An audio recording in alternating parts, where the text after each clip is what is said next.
Əslində heç bir fikir axını boşluqda yaranmır. Xüsusilə dini cərəyanlar siyasi, sosial və psixoloji zəmin üzərində formalaşır.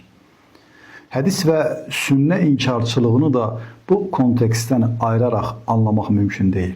Ümumiyyətlə, müstəmləkə siyasətinin əsas qaydası silahla yox, düşüncə ilə idarə etməkdir. İngiltərə Hindistanı işğal etdikdə təkcə torpaqları ələ keçirmədi. Onun əsas strategiyası bu idi. Yerli müqaviməti zəiflətmək, dini liderliyi təsirsizləşdirmək, cəmiyyəti daxildən parçalamaq. Çünki ingilislər yaxşı bilirdilər ki, müsəlman cəmiyyətinin dirəyi ordu deyil, dindir. Dinin daşıyıcısı isə alimlərdir. Bu səbəblə mədrəsələr bağlandı. Klassik elm mərkəzləri zəiflədi. Ənənəvi alimlər gerici kimi təqdim edildi. Bu boşluqda yeni bir tip ortaya çıxdı.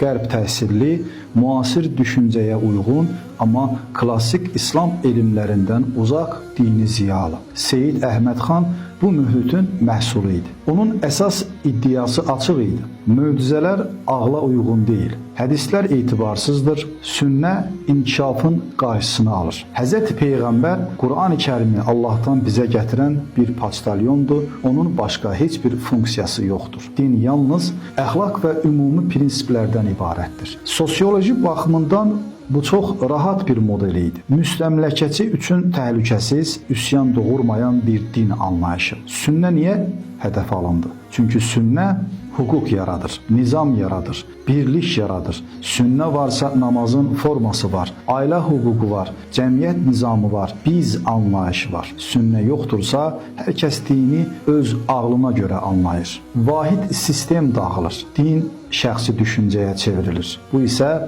siyasi baxımdan ideal vəziyyətdir. Parçalanmış cəmiyyət, idarə olunması asan cəmiyyət deməkdir. Hədis və sünnə inkarçılığı nəticədə dini ictimai sistem olmaqdan çıxarır. Fərdi vicdan məsələsinə çevirir. Bu modeldə namaz var, amma forması yoxdur. Əxlaq var, amma hüququ yoxdur. İman var, amma kollektiv məsuliyyəti yoxdur. Belə din nə cəmiyyət qurur, nə də müqavimət yaradır. Bu isə müstəmləkəçi ağıl üçün zərərsiz bir din anlayışıdır. Uzun sözün qısası, bu fikir axınının harada, nə vaxt və hansı şəraitdə ortaya çıxdığı bizə çox şey deyir.